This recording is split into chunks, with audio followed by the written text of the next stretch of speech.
Hello guys, welcome back to the channel. So SSGD answer key வந்ததுக்கப்புறம் எல்லாரும் வந்து ஃபிசிக்கலுக்கு வந்து ரெடியாக ஸ்டார்ட் பண்ணியிருப்பீங்க, சரிங்களா? ஸோ வந்து ஃபிசிக்கலுக்கு வந்து நீங்கள் வந்து ரெடியாக ஸ்டார்ட் பண்ணுறதுக்கு முன்னே ஒரு விஷயத்தை வந்து நீங்கள் வந்து மனசில் வந்து வச்சுக்கணும், சரிங்களா? ஸோ என்ன அப்படின்னா, உங்கள் லெக்கை வந்து பாதுகாப்பாக பார்த்துக்கணும், சரிங்களா? ஸோ அதுக்கு வந்து எந்த ஒரு லெக் பெயின் ஒரு இன்ஜுரிலாம் ஆகாமல் நீங்கள் வந்து பாதுகாத்துக்கணும், சரிங்களா? ஸோ இந்த இடத்துல வந்து நான் வந்து இது வந்து எதுக்கு சொல்கிறேன் அப்படின்னா, ஸோ ஆன்சர் கீ வந்த உடனே நமக்கு வந்து ஐயோ ஒரு நம்ம 90 மார்க் வந்துட்டோம், ஒரு 100 மார்க் மேலே எடுத்துருக்கோம், ஃபிசிக்கல் மட்டும் கிளியர் பண்ணிட்டா நம்ம வந்து கண்டிப்பாக CSF போயிடலாம் அப்படின்னு எல்லாரும் பயங்கரமாக ட்ரைனிங் வந்து ஸ்டார்ட் பண்ண ஆரம்பிச்சிருப்பீங்க. ஸோ இன்றைக்கி கூட நிறைய பேர் வந்து 5 கிலோமீட்டர் டைம்லாம் செக் பண்ணியிருப்பீங்க, சரிங்களா? ஸோ இந்த இடத்துல வந்து நீங்கள் வந்து ஒரு பதட்டப்படாமல் ஜஸ்ட் நமக்கு வந்து நாள் இருக்குது, நம்ம வந்து ஒரு ப்ரொசீஜராக ட்ரைனிங் ஃபாலோ பண்ணணும் அப்படின்னு பண்ணணும், சரிங்களா? நிறைய பேர் என்ன நினைப்பாங்க அப்படின்னா, நம்ம அதிகமாக ப்ராக்டிஸ் பண்ணோம் அப்படின்னா நம்ம பெர்ஃபார்மன்ஸ் வந்து உடனே இம்ப்ரூவ்மெண்ட் ஆகும் அப்படின்னு நினைக்கிறாங்க, சரிங்களா? ஸோ அந்த மாதிரி ஆகாது.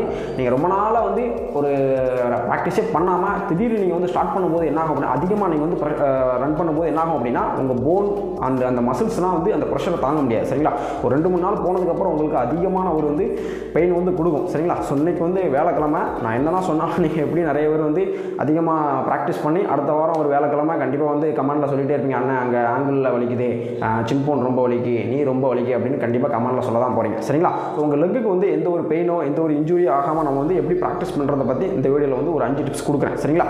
ஸோ அதில் வந்து ஃபஸ்ட்டு ஒன்று என்னென்னா, நீங்கள் வந்து யூஸ் பண்ணுற ஷூ, சரிங்களா? ஸோ நான் நிறைய பேர் கேட்பேன், அவங்க என்ன சொல்லுவாங்க அப்படின்னா, நான் அந்த ஷூ வந்து லாஸ்ட் இயர் வாங்கினேன், இல்லை ஒரு 6 மாதத்துக்கு முன்னே வாங்கினேன், இல்லை 1 இயர் பிஃபோர் வாங்கினேன் அப்படின்னு சொல்லுவாங்க, சரிங்களா? ஸோ அந்த மாதிரி வந்து ஷூ வந்து அந்த சோல் குவாலிட்டி அப்படிங்கிறது போயிருக்கும், சரிங்களா? ஸோ அப்போ நீங்கள் அந்த மாதிரி ஷூலாம் நீங்கள் யூஸ் பண்ணிங்க அப்படின்னா உங்களுக்கு சின் போன் பெயின், நீ பெயின் அதெல்லாம் அதிகமாக வரும், சரிங்களா? ஸோ அதனால் முடிஞ்சளவு ஒரு வந்து சோல் வந்து நல்லா இருந்தது, ஒரு குஷன்லாம் நல்லா இருக்குது அப்படின்னா அந்த ஷூ யூஸ் பண்ணுங்கள். அப்படி இல்லை அப்படின்னா நீங்கள் வந்து வேறு ஷூ வந்து வாங்கிடுங்க, சரிங்களா? ஸோ அதுக்கப்புறம் வந்து என்ன அப்படின்னா, நீங்கள் ஓடுற கிரவுண்ட் சர்ஃபேஸ், சரிங்களா?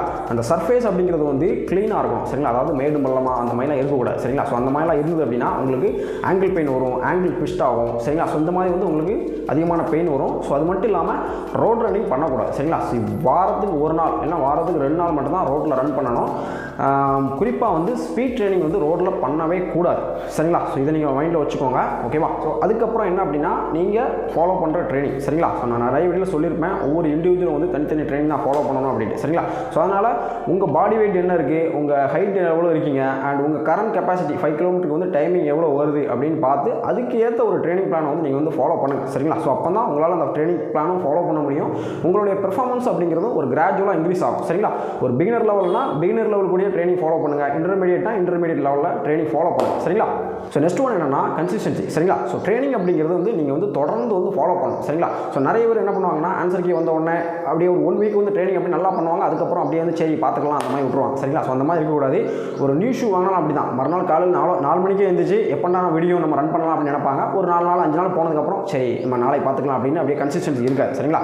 நீங்கள் பெர்ஃபார்மன்ஸ் இம்ப்ரூவ்மெண்ட் பண்ணணும், ரன்னிங் நல்லா இம்ப்ரூவ்மெண்ட் ஆகணும் அப்படின்னா உங்களுடைய ட்ரைனிங் வந்து அப்படியே கன்சிஸ்டன்சியாக ஃபாலோ பண்ணணும், சரிங்களா? ஃபைனல் ஒன்று என்னன்னா ரெக்கவரி, சரிங்களா? ஸோ இதில் வந்து நிறைய பேர் வந்து தப்பு பண்ணிடுறாங்க, ஓகேவா? ஸோ இன்னைக்கு நீங்கள் ரன் பண்ணியிருக்கீங்க அப்படின்னா உங்களுடைய பாடியை நாளைக்கு நீங்கள் வந்து ரெடி பண்ணணும், சரிங்களா? அப்போ தான் நாளைக்கு நம்ம நல்லா ரன் பண்ணலாம், ஓகேவா? ப்ராப்பராக வார்ம் அப் பண்ணணும், ப்ராப்பராக ஸ்ட்ரெச்சிங் பண்ணணும், நல்லா ஃபுட் எடுக்கணும், தூங்கணும், சரிங்களா? ஸோ இந்த இதில் வந்து நீங்கள் வந்து ஸ்ட்ரெச்சிங்கை ஸ்கிப் பண்ணிட்டீங்க அப்படின்னா மறுநாள் காலையில் நீங்கள் எந்திக்கும் போதே உங்கள் லெக் மசில்ஸ் ஃபுல்லாகவே டைட் ஆகிடும், சரிங்களா? ஸோ அதனால உங்களுக்கு சரியாக பெர்ஃபார்ம் பண்ண முடியாது. ஆனால் வந்து ரெக்கவரிங்கிறது ட்ரைனிங்கில் ரொம்ப ரொம்ப முக்கியம். நிறைய பேர் வந்து இதில் வந்து கோட்டை விட்டுறாங்க, சரிங்களா? ஜஸ்ட் வந்து கிரவுண்டுக்கு வராங்க, வார்ம் அப் சரியாக பண்ணுறது கிடையாது, ஸ்ட்ரெச்சிங் சரியாக பண்ணுறது கிடையாது, ஓடி முடிச்சுட்டு அந்தாப்பில் அப்படியே பேசிட்டு அந்த செல்லு பார்த்துட்டு அப்படியே போயிடுறாங்க, சரிங்களா? ஸோ இதனால் வந்து உங்கள் லெக் மசில்ஸ்லாம் டைட் ஆகும், மறுநாள் காலையில் சரியாக ப்ராக்டிஸ் பண்ண முடியாது, ஓகேவா? அது மட்டும் இல்லாமல் தூங்குறது அப்படிங்கிறது மினிமம் ஒரு 7 மணி நேரம் தூங்கினா மட்டும்தான் உங்களால் நல்லா வந்து உங்கள் மறுநாள் அந்த எனர்ஜியை நம்ம ஃபுல்லாக யூஸ் பண்ணி நம்ம ப்ராக்டிஸ் வந்து பண்ணலாம், சரிங்களா? ஸோ அதனால் ட்ரைனிங் பண்ணும்போது ரொம்ப கேர்ஃபுல்லாகவே பண்ணுங்கள், லெக்கை வந்து ரொம்ப கேர்ஃபுல்லாக பார்த்துக்கோங்க, சரிங்களா? நீங்கள் ரன் பண்ணும்போது ரொம்ப க்ரௌடாக இருக்குது அப்படின்னா கொஞ்சம் பார்த்தே பண்ணுங்கள். சப்போஸ் யாராவது உள்ளே வந்துட்டாங்கன்னா கீழே விழுந்தாலும் உங்களுக்கு வந்து அடுத்து ஏதாவது இன்ஜுரி ஆகிடும், சரிங்களா? அதனால் ட்ரைனிங் வந்து கண்டினியூ பண்ண முடியாமல் போயிடும். அதனால் அதில் கேர்ஃபுல்லாக இருங்க. வெளியில் எங்கே போனாலும் சரி, பைக்கில் போகும்போதோ மாடிப்படி ஏறும்போதோ கேர்ஃபுல்லாக இருங்க, சரிங்களா? சின்ன நீங்கள் ஒரு ஸ்லிப் ஆகிட்டாலோ உங்கள் ஆங்கிள் ஏதாவது பண்ணிட்டு அப்படின்னா சரியாக ஃபிசிக்கல் வந்து அட்டன் பண்ண முடியாமல் போயிடும், சரிங்களா? அதனால் ரொம்ப கேர்ஃபுல்லாக இருங்க. முக்கியமான விஷயம், அதிகமான ட்ரைனிங் பண்ணால் உடனே பெர்ஃபார்மன்ஸ் இம்ப்ரூவ்மெண்ட் ஆகிரும் அப்படின்னு நிறைய பேர் நினச்சிக்கிட்டு இருக்காங்க. அப்படிலாம் கிடையாது, சரிங்களா? நீங்கள் பிகினர் லெவலில் இருக்கீங்கன்னா உங்களுக்கு ஏற்ற மாதிரி ட்ரைனிங் ஃபாலோ பண்ணி அந்த ட்ரைனிங்கை பையாக நம்ம வந்து இம்ப்ரூவ் பண்ணி அந்த மாதிரி கிராஜுவலாக பெர்ஃபார்மன்ஸ் இம்ப்ரூவ் பண்ணணும், சரிங்களா?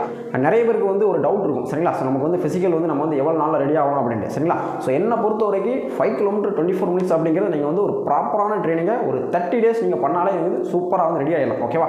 ஸோ அதுக்கு மேலே நீங்கள் ஆனாலும் கூட ஒரு 40 நாள் வந்து நீங்கள் கரெக்டாக ப்ராக்டிஸ் பண்ணிங்க அப்படின்னா ஒரு 22 நிமிஷம் வந்து நம்ம வந்து ஒரு டைமிங் செட் பண்ணி அதை ஸ்டெபிள் பண்ணிடலாம். சரிங்களா? ஸ்டெபிள் அப்படின்னா நம்ம எப்போ 5 கிலோமீட்டர் ரன் பண்ண சொன்னாலும் நம்ம 22 நிமிஷம் ஈஸியாக ஓடிடலாம். சரிங்களா?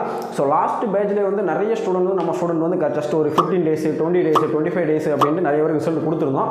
அவங்க ஃபீட்பேக் கூட இருக்குது. சரிங்களா? அதெல்லாம் செக் பண்ணி பாருங்கள். அவங்க எல்லாருமே வந்து உங்களை மாதிரி வந்து ஒரு டைமிங் வந்து 30 நிமிஷம் 32 நிமிஷம் வந்தவங்க. சரிங்களா? ஸோ இப்போ வந்து ஃபிசிக்கலில் ஒரு 20 நிமிஷம் 21 நிமிஷம் பண்ணி நீங்கள் வந்து போஸ்டிங்கில் வந்து இருக்காங்க. சரிங்களா? ஸோ உங்களுக்கு வந்து ஸோ அந்த மாதிரி வீடியோலாம் வேணும் அப்படின்னா கமெண்டில் வந்து எஸ்ன்னு டைப் பண்ணுங்கள். நான் வந்து நம்மளுடைய ஸ்டூடெண்ட் லாஸ்ட் பேட்ச் உள்ள ஸ்டூடெண்ட்ஸோட அவங்க வந்து என்னைக்கு ஜாயின் பண்ணாங்க, ஜாயின் பண்ணும்போது என்ன டைமிங் பண்ணாங்க, ஃபிசிக்கலில் வந்து என்ன டைமிங் பண்ணாங்க, மொத்த நாள் வந்து ட்ரைனிங் எவ்வளோ நாள் எடுத்தாங்க அப்படிங்கிறத அடுத்த வீடியோவில் வந்து சொல்கிறேன். சரிங்களா?